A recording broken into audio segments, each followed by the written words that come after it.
왜냐하면 성장하니까. 그죠? 그런 것이 좋다고 보는데 지나치게 가격이 올라가는 게 문제지 않습니까? 어느 정도 적정한 수준. 예, 저는 다르마 칼지 소속에서 경제와 사회란 명작 세미나를 강의하고 있는 신현탁입니다.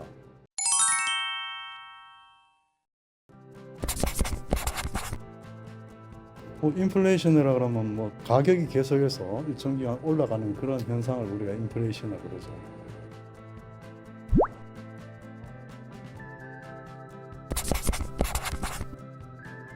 저도 얼마 전에 슈퍼 갔다가 사과 가격이 너무 비싸가지고 이걸 사야 되나 말아야 했는데, 가격이 오른다는 거는 뭔가 이렇게 수요 공급의 원칙에서 변한 거지 않습니까?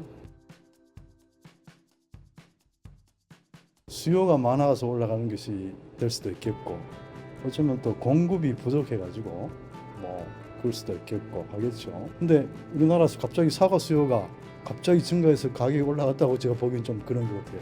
여러 가지 기후 문제도 있었던 것 같고, 그리고 또 우리나라 이게 농산물 유통 과정이 굉장히 복잡해요. 이런 것이 영향을 미친 것은 아닐까. 한 가지 이유가 있는 것 같지는 않아요. 여러 가지 이유가 복합적으로 나오는 현상 같은데, 소득이 좀 낮은 저 같은 사람한테는 올라가니까 많이 불편하다는 것은 맞는 것 같습니다. 물가 상승은 전반적으로 물가가 많이 올라가는 것은 우리가 지금 코로나 이후에 일반적으로 사람들이 생각하기에 화폐 통화량이 많아져가지고 인플레이션 현상 때문에 물가가 올라갔다고 합니다. 그죠? 영향이 큰 요소 중에 하나인 것 같은데, 그것만 있겠습니까? 또 여러 가지 또 인건비도 올라가고 그러지 않습니까? 생산 비용이 올라감으로써 또 가격이 올라가는 것도 있기 때문에 많이 인건비도 올라가고, 또 그러고 원자재 가격도 올라가고 이런 것들도 크게 영향을 미쳤지 않을까 싶어요. 정부 정책 중에서도 생산 비용이 올라갈 수 있는 여러 가지 정책들이 가끔 있을 수가 있거든요. 세금이 올라가면 기업체에서는 그 올라간 만큼 또 가격에 또 부담을 시키기 때문에 가격이 올라가는 이런 현상도 있지 않을까 싶습니다. 최근 학생들이 이야기하듯이 1,000원짜리 식사 이런 것도 있고, 빵 가격도 1,000원에 팔고 이런 거 이야기하는데, 그런 현상들이 있으면 물가 상승하는데 어느 정도 좀 억제시켜주는 역할을 할 수 있겠죠. 근데 또 이런 것들이 그냥 생기는 거 아니지 않습니까? 대중적인 지원이 있기 때문에 이게 가능하지 않습니까? 학생들을 상대로 하는 저렴한 식사 제공하는 것이 국가 차원에서 봤을 때 재정적인 부담이 많이 된다고 보지는 않는 것입니다. 이게 큰 비중을 차지하지 않는 것 같아요. 어떻게 보면 여러 가지 소득이 낮은 사람들을 위해서는 참 좋은 정책 같은데, 그래도 너무 지나치게 할 수는 없지 않겠습니까? 재정을 잘 고려해가지고 뭐든지 균형이 문제가 돼요. 어떤 정책을 하든 간에 잘 균형을 맞추게 되면, 경제적인 논리만 따져가지고 우리가 생각할 것이 아니라 사회적으로 소득이 낮으신 분들도 좀 생각할 수 있는 그런 정책들을 냈으면 좋지 않을까 그렇게 생각합니다.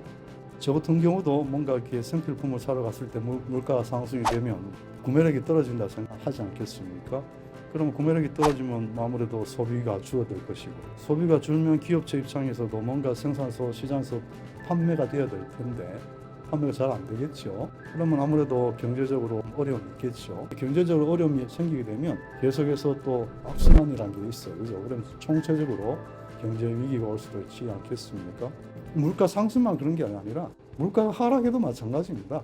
뭐든지 이렇게 균형을 맞추어서 이루어지면 큰 문제가 없겠지만, 이게 균형이 깨지고 지나치게 이루어지면 그것이 특히 여러 가지 인위적인 요소에 의해 가지고 만들어지게 되면 경제적 성장에 큰 부담이 된다고 볼 수 있겠습니다. 재정을 축소한다든가 통화량을 줄이나 여러 가지 있다 그죠? 그냥 가격이 떨어지면 좋죠. 소득이 없는 사람들한테 좀 낮은 가격에 뭔가 생필품을 구매할 수 있는 방법이 있다 그러면 대환영할 정책들이겠죠. 물가 상승이 지속될지 떨어질지는 앞으로 우리나라에서 어떠한 경제 정책을 쓰느냐에 따라서 많이 변화가 있지 않을까 싶습니다. 그렇지만 소비자 입장으로서 생각하는데 물가 상승이 억제됐으면 좋겠다 이런 생각이 듭니다. 그러려고 하면 어떤 방법이 있겠습니까? 가격이 인위적으로 상승하는 것들은 좀 억제하는 정책을 썼으면 좋겠어요. 예를 들자면 사재기를 한다든가 이런 것들. 그리고 필요하다면 수입을 통해 가지고라도 어떻게 물가를 좀 떨어뜨리는 방법도 있겠고. 그런데 그걸 하려면 또 우리나라 농업 가게들 있지 않습니까? 여기 또 소득이 또 줄어들 수도 있으니까 그런 것들도 좀 고려해서 일정 부분 수입도 가능하면 뭐 할 수 있겠고, 일단 공급을 좀 늘리는 방식을 하든가, 유통 과정이 너무 복잡해 가지고 가격이 올라가는 이런 것들도 좀 정리해 줄 필요가 있는 것 같다 생각합니다.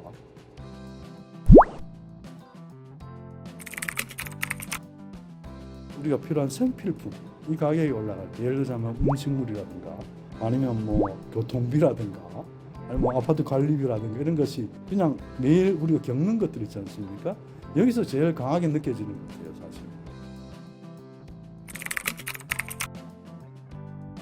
제 개인적으로 물으신다 그러면 경제가 이렇게 막 성장하는 이러한 나라들은 물가는 어느 정도 올라가는 게 맞습니다. 예를 들자면 우리 임금도 마찬가지지 않습니까? 선진국이라 해서 임금이 빠르게 올라가는 게 아니에요.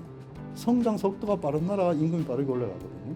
자본주의 사회에 살면서 임금 노동자로 살고 있는데 임금이 올라가려고 그러면 경제가 어느 정도 이렇게 발전하는 단계, 성장하는 과정에 있는 그런 국가들 임금이 올라가니까 어떻게 보면 좀 성장이 빠른 국가들은 약간의 인플레이션이 있는 것이 어쩔 수 없는 상황인 것 같아요. 왜냐하면 성장하니까. 그래서 그런 것이 좋다고 보는데 지나치게 가격이 올라가는 게 문제지 않습니까? 어느 정도 적정한 수준, 통제가 된 상황에서 인플레이션이 일어나는 것은 큰 문제가 없어 보이지만 이거 빵꾸 났다요.